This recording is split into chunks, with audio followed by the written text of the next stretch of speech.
Alaikum wa rahmatullahi wa barakatuh. Welcome back. Today, our topic is going to be recognizing my addiction.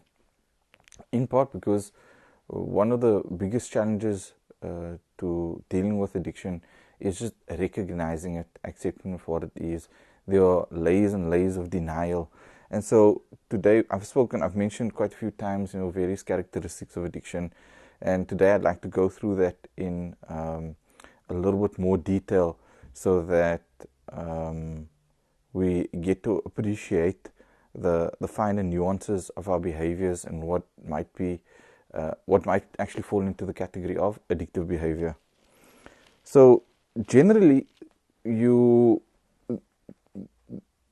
are behaviors that are sort of universal relative to addiction, and then there are behaviors that are more specific to the various addictions.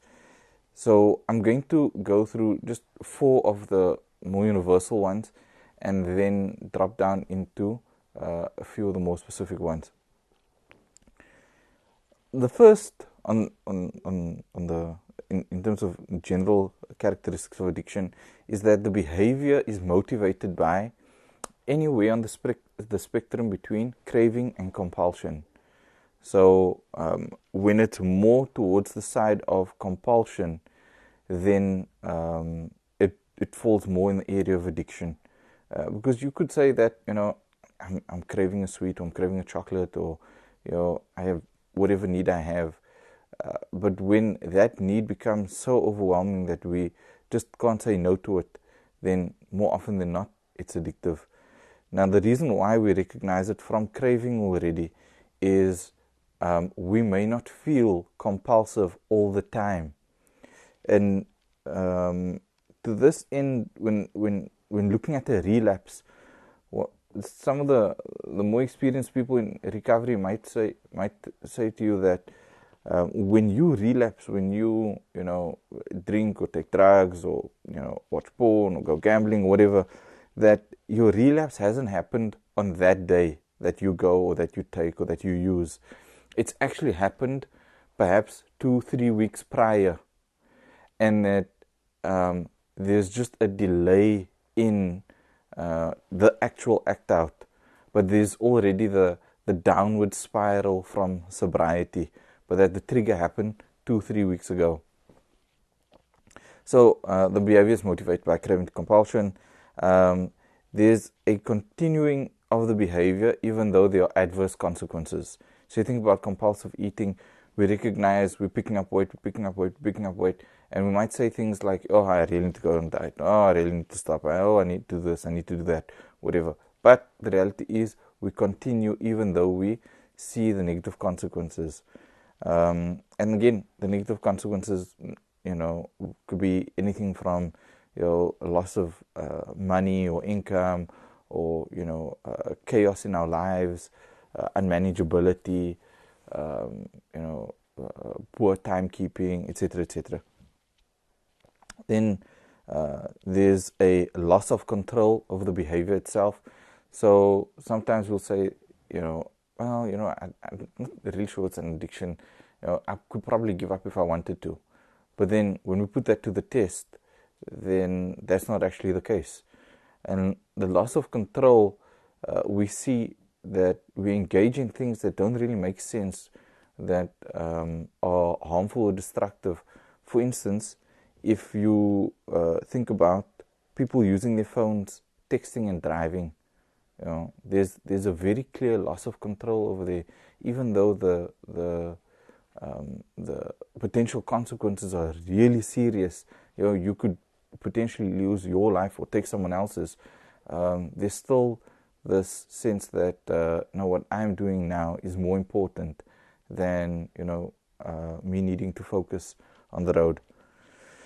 And then there's an increased frequency and or intensity.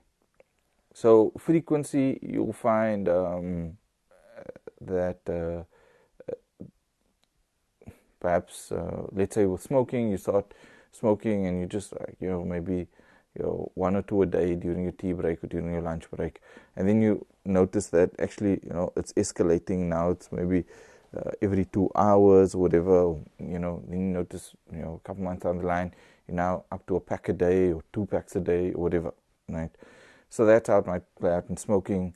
And this is also why it's important for us to recognize our addictive behavior, because when it comes to things like, let's say, use of pornography, if we play in the gray and instead of admitting or saying that, we've watched pornography, we say, no, I'm just watching a series, but the series contains graphic sex or nudity, then it's potentially an increase in frequency, but not one that we recognize. Then there's also an increase in intensity, and you find this in terms of like the escalation of usage. So someone may start out smoking cigarettes and then move on to weed or marijuana, and escalate from there. Whether it goes the route of Turk, cocaine, mandrax, whatever, right? Then you could find it in what you again in terms of pornography, it's perhaps in what you watch. So many porn addicts have reported that what they initially find arousing doesn't continue to arouse them over the long term, and that they move from one thing to the next. Very often the scenes have to be more graphic, perhaps more violent, more humiliating, more whatever, but there's generally an escalation in the intensity of what they're watching. And so and this is one of the reasons that recovering from a porn addiction can be so shameful, because at some point or the other you perhaps find yourself watching something that in a moment of sobriety you wouldn't even fathom. You just couldn't imagine that you not only looked at that but climaxed to it. So it's just it's an idea that really doesn't sit very well with ourselves, because in the depths of our addiction we take actions that we otherwise wouldn't. So to sum it up, it's really anything good or bad that we're using to meet a need, generally to the exclusion of relying on Allah, right?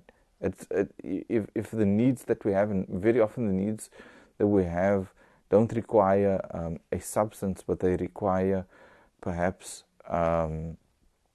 different variations of soothing,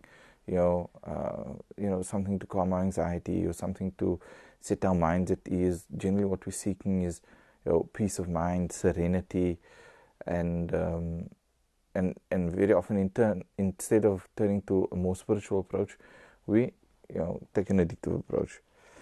And then using our use of our substance or addiction of choice it reaches the point where we just can't stop, even if you want to, even if you recognize it, even if you know the harms, you just can't stop. And very often in early recovery, you'll perhaps find yourself saying that, or you might find others saying that, I really want to, but I can't. And it might seem silly, but you hear people say this around drinking Coke. Like, I know it's bad for me, or I know it's unhealthy, but I must have it, like at night with my supper or whatever, right? And I'm mentioning that as a sort of a fairly simple example, but it's the same kind of tone, it's the same kind of thinking, it's the same kind of energy behind how we justify our usage. You'll hear similar comments around smoking. I know I must give it up, and I know my health, but it calms me. Nothing else calms me in quite the same way. You'll hear it mentioned like around medication. People saying, no, I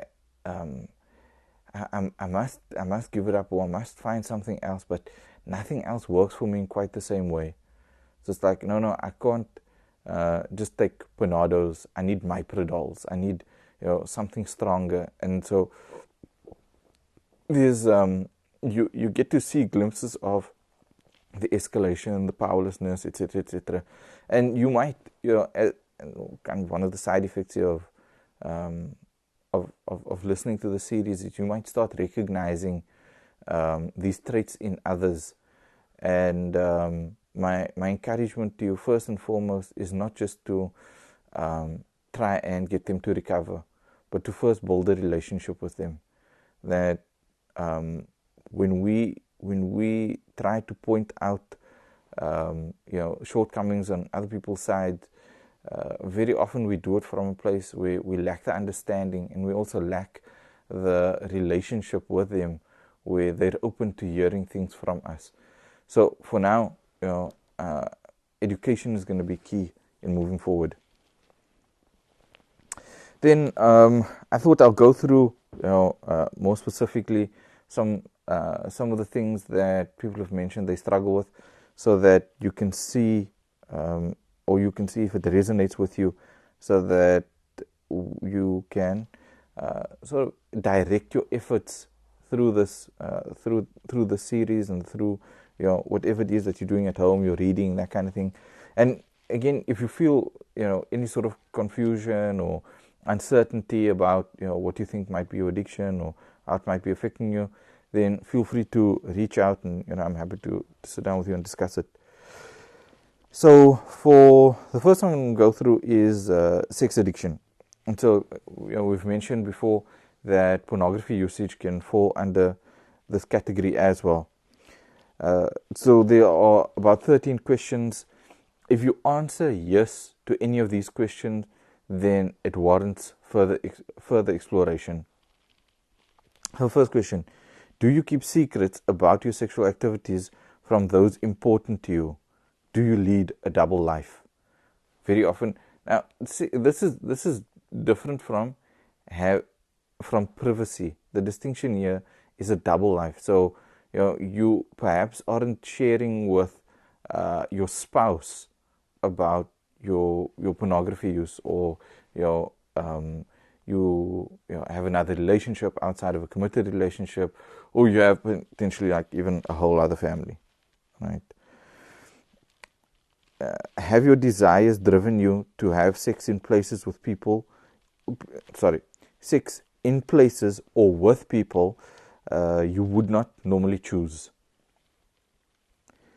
Do you feel that you need more variety or more extreme sexual activity to achieve the same level of excitement or relief?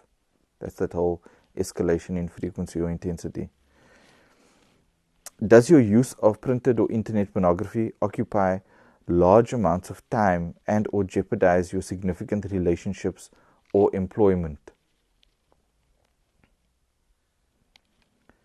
Does each new relationship continue to have the same destructive patterns which prompted you to leave the last relationship?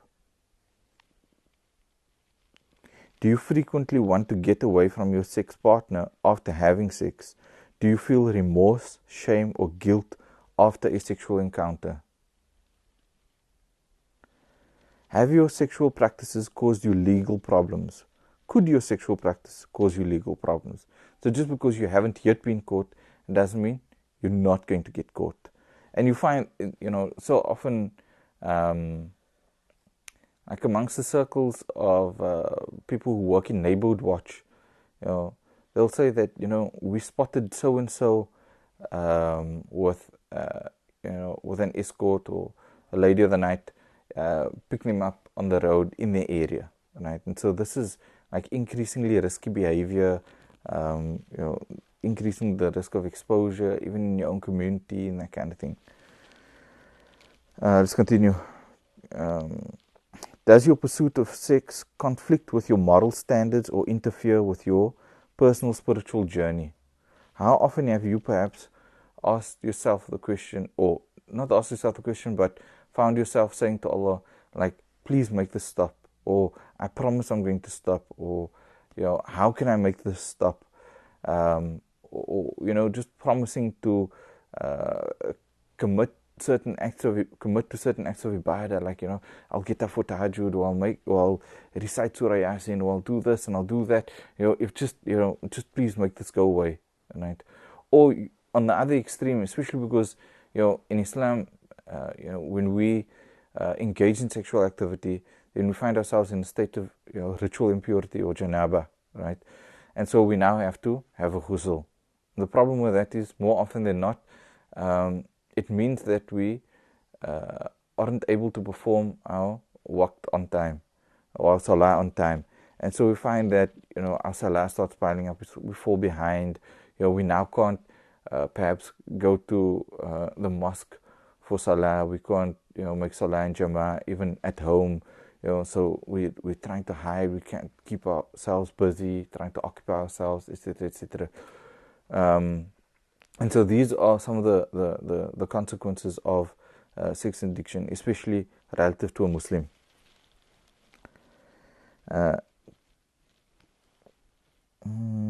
Right. Do your sexual activities involve coercion, violence, or threat of disease? Has your sexual behavior ever left you feeling hopeless, alienated from others, or suicidal? Just on this point, it might be hard to imagine, but there was a special support group set up specifically for sex addicts over the December period, because they found that suicide is just a very, very real threat for addicts. Because especially when you fall off the wagon and you're feeling hopeless and you're feeling despair, then the ideas of ending it all just seem easier and just seems more promising than trying to get back on the wagon and trying to continue a journey of recovery, especially after many failed attempts to recover. Does your preoccupation with sexual fantasies cause problems in any area of your life, even when you do not act out your fantasies? And so you might find, and this is something that's become increasingly common amongst young men, they found that with the advent of pornography usage, more and more young men, when they finally do choose to become sexually active, like let's say through marriage, for instance, that they struggle to become aroused, because what they've been using as a stimulus for the last 10, 15, 20 years has distorted their arousal template, and so they can no longer experience that same level of arousal. So the term for that is pornography-induced erectile dysfunction, PIED. If it's something that resonates with you, feel free to look it up. In many cases, abstinence is a very effective form of, as you abstain from the pornography, your brain rewires and starts to find simpler things, more wholesome things exciting. It's, if you think about it, sort of like with hunger, you may say, you may generally seek out lavish meals or really tasty food or whatever, but the more and more hungry you get, at some point you're, oh God, like even just a packet of chips will do, anything, even just give me a slice of dry bread. That increased hunger for it means that that our tastes change, right? So those are the questions around sex addiction. Again, if you've answered yes to any of those questions, then I encourage you, go check out the material on saarecovery.org.za, or really any of the recovery sites that deal with it. Or if you need more direction, more clarity, feel free to contact me, and we'll explore it. Then I wanted to discuss. I've mentioned, on the addiction side, there's also the family of the addict, or the co-addict, or the codependent, and codependence is treated as an addiction as well. And it's important for us to identify what the patterns of codependence are, because codependence generally is purely behavioral, and so it's hard to identify. It's also especially hard to identify because very often the patterns that codependents display can seem very noble. One of the hardest things is that is to call a codependent out on their codependent behavior, because they just seem like such people. They're always doing for others, they're caring for others, they are concerned about others, etc., etc. But the problem here is that it falls on the side of toxic rather than helpful, because they do it to the extent that they exclude taking care of themselves and their own needs. So, there are various types of patterns of codependence. The first is when they fall into the denial pattern. So codependents who have denial patterns struggle to identify what they are feeling. So you ask someone, what is it that you're feeling? They'd struggle to explain what they're feeling. Why? Because they're out of touch with themselves. They minimize, alter, or deny how they truly feel. We see a version of this in our community when we ask someone, how are you doing? And they say, Alhamdulillah. And while, yes, Alhamdulillah is a completely appropriate or acceptable response, I urge you to perhaps dig a little deeper and ask them, mashallah, it's beautiful that you can, thank Allah for the state that you're in, but how are you really doing? Ask a little bit further or a little bit more. Perceive themselves as completely unselfish and dedicated to the well-being of others. And so often you might see this online, and there's a term that's used online to coin this. It's called nice guys.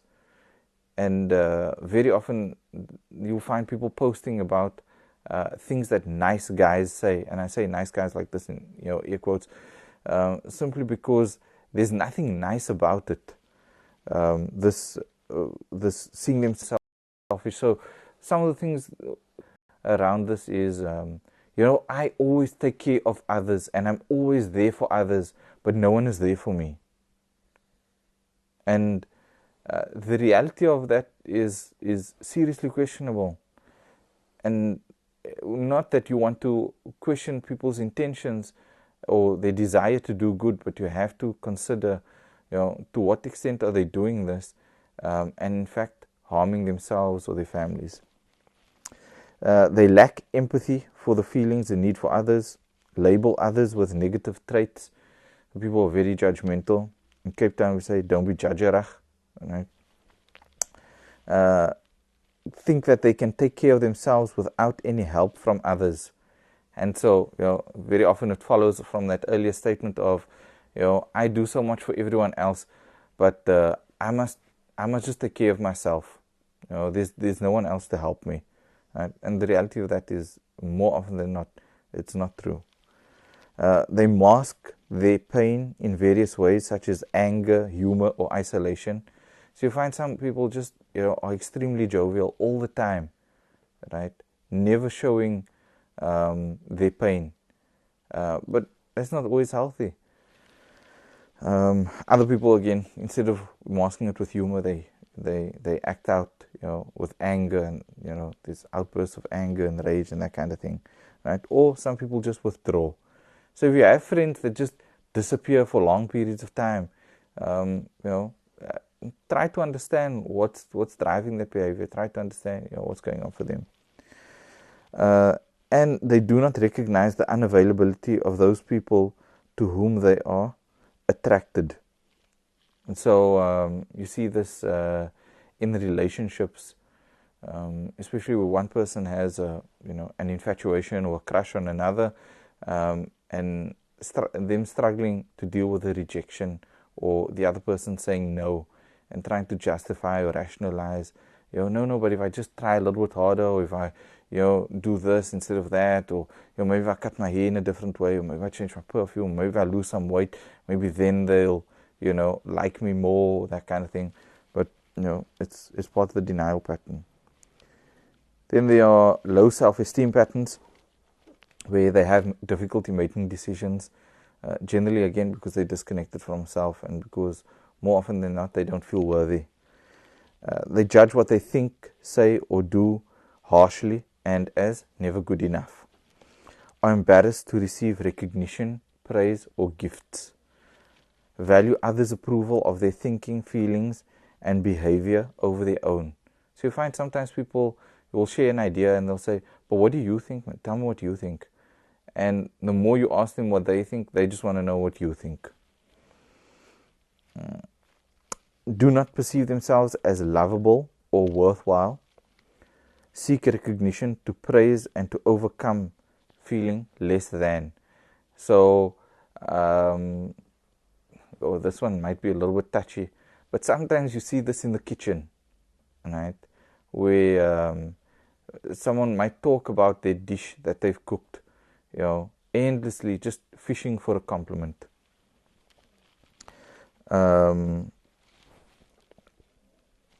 They also have difficulty admitting that they made a mistake. They need to appear right in the eyes of others and may even lie to look good. They are unable to identify or ask for what they need and want.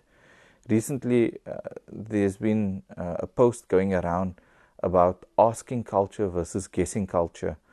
And sometimes you'll find that people sort of take advantage or take for granted what others might do for them, as opposed to simply asking for what they need.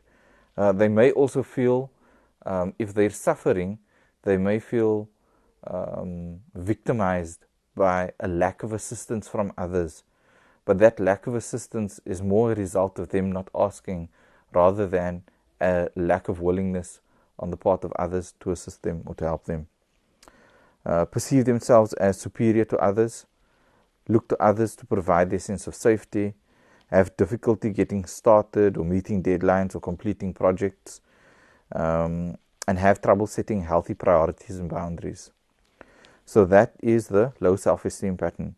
If you want any of this information, you can feel free to go to coda.org under patterns of codependence. You'll see it all listed there. Then you'll have people who are compliant. They just go along with whatever anyone else wants. So they are extremely loyal, remaining in harmful situations too long. How many of us have had a friend or are that friend who've just been in a relationship that should have ended years ago, but we just stay in it too long, or stay in a job that's not good for us. We compromise on our own values and integrity to avoid rejection or anger. So you find that generally when two people get together, on some level there's a clash of values, be it how strictly to adhere to what's halal and haram, or which values to prioritize of others, and more often than not we yield our values to, especially when we're codependent, we yield our values to others so that we can seem more likable, so that people would choose to be with us for longer because it's easier for us to adapt to them. We put aside our own interests in order to do what others want.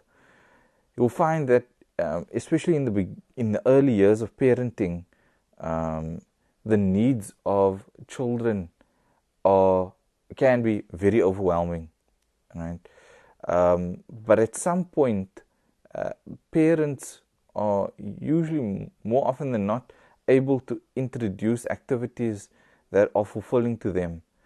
But when they don't, then that generally falls more under the realm of codependent behavior, because all they do is obsess over the needs and activities of the child. They're hypervigilant regarding the feelings of others and take on those feelings. So someone feels bad and then all of a sudden they just feel this overwhelming urge to make them feel better, and they just can't let go of the fact that someone else might be feeling bad. And I see this in the community sometimes.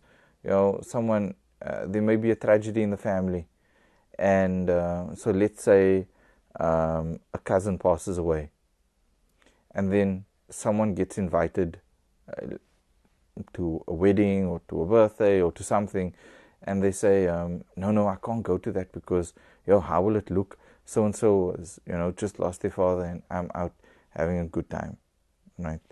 So that's taking on the feelings of others, and over our own, our own feelings or our own commitments. We're afraid to express our beliefs, opinions, and feelings when they differ from others, again, because we want to comply.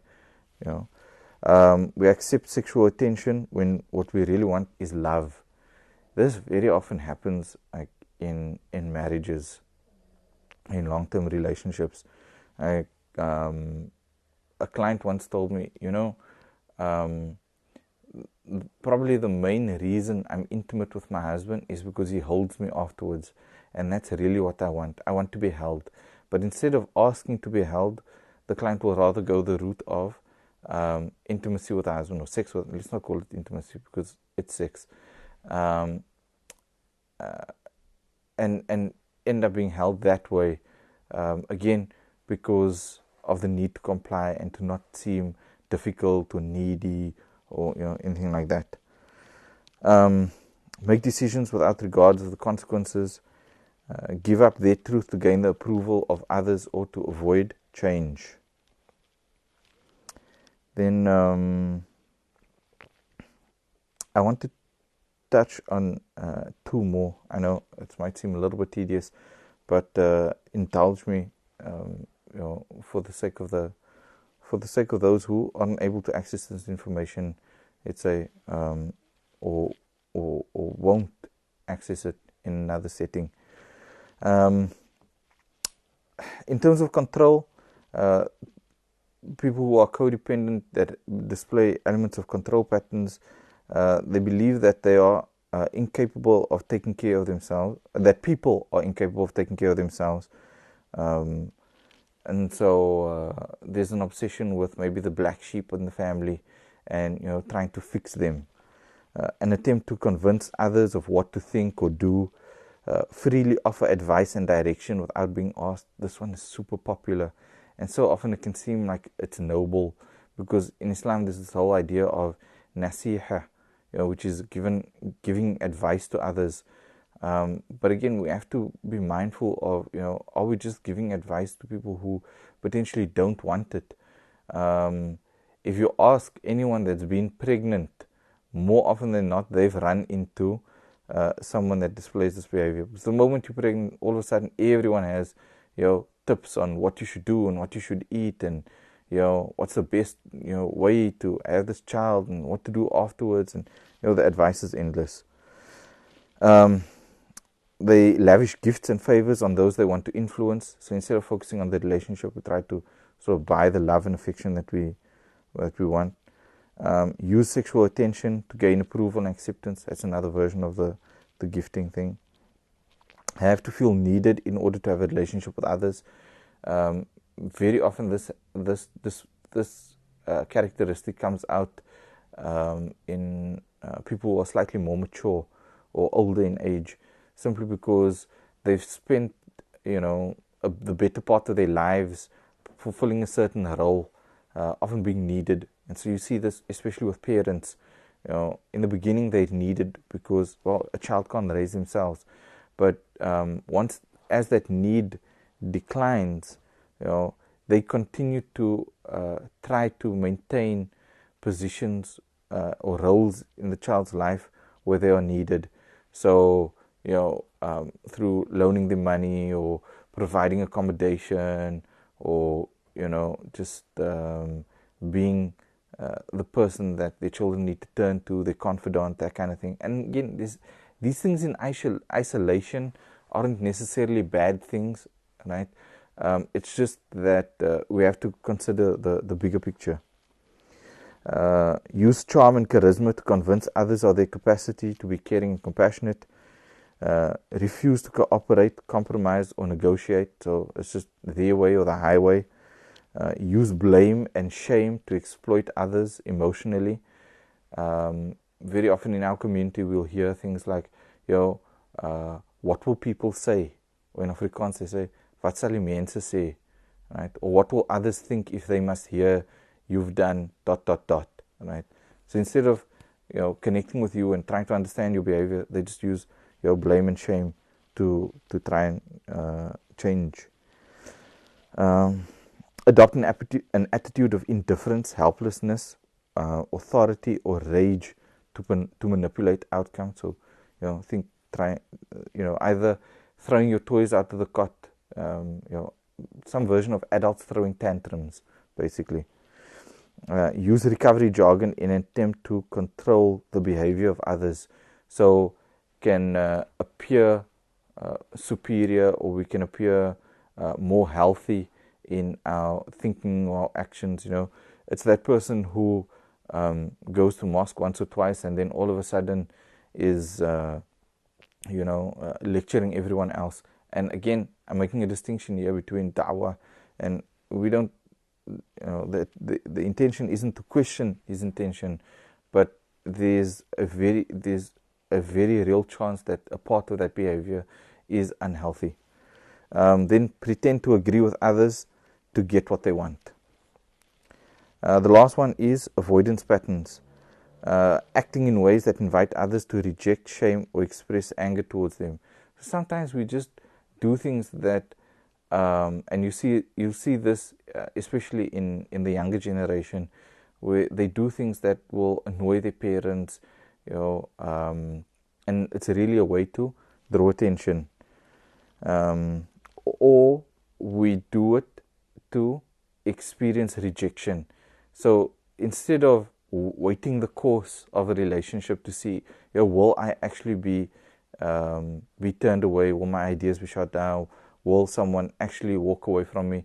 We just do something that will preempt that.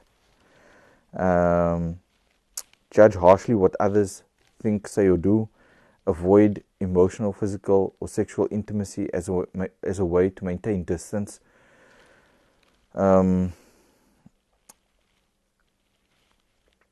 Allow addictions to people, places, and things to distract them from achieving intimacy in relationships. Use indirect or evasive communication to avoid conflict or confrontation. So you'll find that people who display these characteristics can often seem super independent. But again, independence isn't just generally a great thing. We have to consider it in the greater scheme of things. Diminish their capacity to have healthy relationships by declining to use tools of recovery. So instead of applying what we learn through recovery and through growth and like self-help books and that kind of thing, we just say like it's hopeless and no one's gonna love me, and so I'm not even gonna try.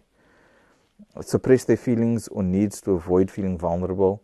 So again, these people generally don't speak about their feelings. Pull people toward them, but when get too close, push them away. So you'll find that they potentially start relationships easily, but the relationships don't get very deep. And so there's perhaps a high turnover of friendships or acquaintances, that kind of thing. Refuse to give up their self-will and avoid surrendering to a power greater than themselves. Believe displays of emotion are a sign of weakness. This one is super popular, right? And then withhold expressions of appreciation. Again, because they could perhaps link appreciation with weakness, because, well, someone else did it for me, and if I show them appreciation, it means that I couldn't do for myself, and so that's potentially a sign of weakness on my part. So, so those were the patterns of the codependent. I find that in the work that I do in our community, that that is one of the most prevalent struggles in our community, various forms of codependence. And the reason I mention it is there's an interaction between addiction and codependence. So, for instance, an addict might show behavior that's really out of control. There's chaos in their lives, they don't manage their finances, there's an escalation in their behavior, and generally they will find co-addicts or codependents to partner with them in a relationship. So you might find a husband who's a sex addict or addicted to pornography or something, gambling, whatever, um, being married to a codependent, and so the codependent tries to control their addiction, checking up on their phones, what are they watching, and who are they talking to, and what are they doing, how they're spending their time, and how they're spending their money, and that kind of thing, and then secretly the codependent also, potentially engaging in things like overeating. That too can be a form of maintaining control, because if I overeat and I become undesirable, then I at least have some version of control over my spouse's attraction towards me, and this interaction, you see it, I see it very often, and it becomes so unhealthy. So while yes, we recognize addiction in others, it's important for us to recognize what role do we play, what are we contributing to that relationship and to that dynamic. So to everyone, if you find that any bit of today resonated with you, the part about the codependence, I encourage you to either reach out or read up, educate and empower yourself so that you understand and can start to develop those healthy boundaries, because the temptation is always going to be, let me focus on the addict, and let's get them healthy and let's get them right, not recognizing that we ourselves contribute to that. I was listening to a show the other day on the radio, and there's a gentleman by the name of he goes by Uncle Buti or Buti Hanika, and he speaks about he was speaking about drug use, and the rehab that he's affiliated with, Rauf, which is up in Durban. They have an outpatient program at the York Road Masjid. They have like a really high success rate, and when they were asked about, what is the leading cause of a relapse, especially when you have such a high success rate, what's the leading cause of relapse? His answer was that the family unit doesn't change, the environment doesn't change. So a boy goes and he spends all this time in rehab and taking care of himself, and etc., etc. And then when he comes home, he has his own room, maybe he has a TV in the room.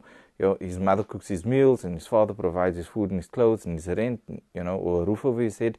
And so, why do they need to change? So there's this very stark reality that we have to accept, that on many levels we may very well be enabling addiction, thinking that it's helping behavior, or thinking that it's just genuine care and concern for others, but we have to appreciate the consequences. So with that, we ask that Allah lift from our hearts any veils to understanding our addictive behavior or our contribution to the addictive behavior of others, and we ask that Allah facilitate our journey through recovery and grant us a great many openings, especially in this month of Ramadan. Wa akhiru da'wana alhamdulillahi rabbil alameen. Jazakallah khair. Wassalamu alaikum wa rahmatullahi wa barakatuh.